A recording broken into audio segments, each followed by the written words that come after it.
आज मैं कच्चे आम का अचार माँ के हाथों के स्वाद वाला बना रही हूँ।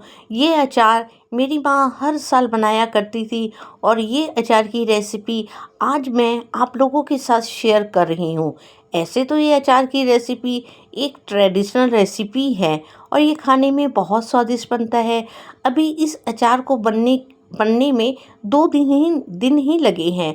1 हफ्ता के बाद ये अचार और अच्छे से गल जाता है। तो चलिए इस अचार को हम बनाना शुरू करते हैं।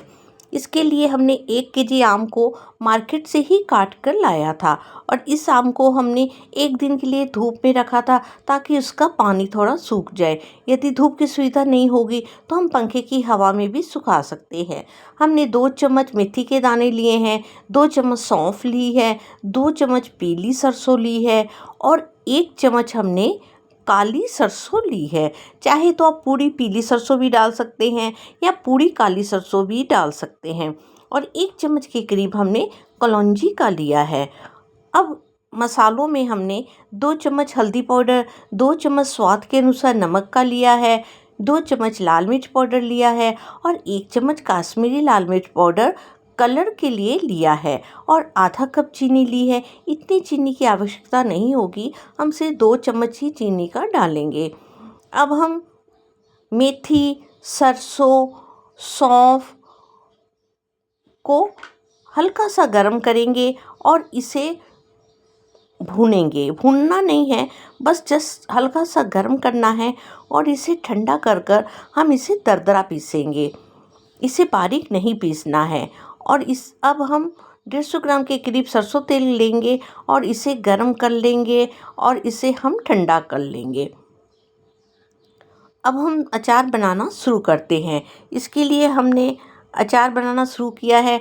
मसाले पीस कर डाल दिए हैं और ये वाला मसाला भी हम इस पर डाल देंगे और इसे हम अब अच्छे से मिला लेंगे सारे मसालों को एक साथ।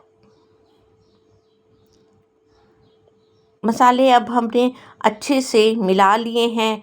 अब इस मसाले में हम 1 चम्मच हम कलौंजी का डालेंगे। कलौंजी को हमने पीसा नहीं है, इसे हमने गोटा ही रखा है। कलौंजी डालकर भी हम इसे अच्छे से मिला लेंगे ताकि कलौंजी भी सारे मसालों के साथ अच्छे से मिल जाए। अब हम अजवाइन भी क्रश कर कर डालेंगे। हमने आधा चम्मच ही अजवाइन डाली है। अजवाइन डालने के बाद अब हम सरसों का तेल डालेंगे। हम थोड़ा थोड़ा कर कर तेल डालेंगे। हमने तेल को 150 ग्राम के करीब ही लिया है और पूरा ठंडा कर कर ये मसाले में डाला है। थोड़ा थोड़ा कर कर तेल डालेंगे और मसालों में हम अच्छे से मिला लेंगे ताकि तेल मसाले के साथ अच्छे से मिल जाए। तेल मसाला अच्छे से मिल गया है। अब हम थोड़ा थोड़ा कर कर इस पर आम के पीस डालेंगे। हम एक ही बार पूरा आम के पीस नहीं डालेंगे, थोड़े थोड़े आम के पीस डालेंगे और मिलाएंगे। इस तरह कर कर आम के पीस को अच्छे से हम चम्मच या करछी इसके द्वारा ही मिलाएंगे अच्छे से। अब हम इस पर 1 चम्मच के करीब चीनी का भी डाल देंगे।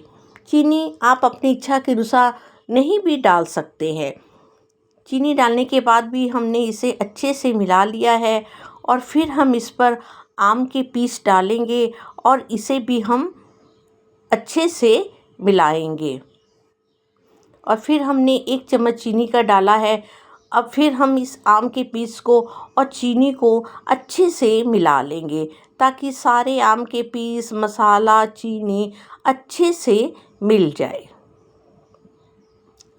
इस अचार को आप धूप में रखने से ज़्यादा अच्छा पक कर बनता है।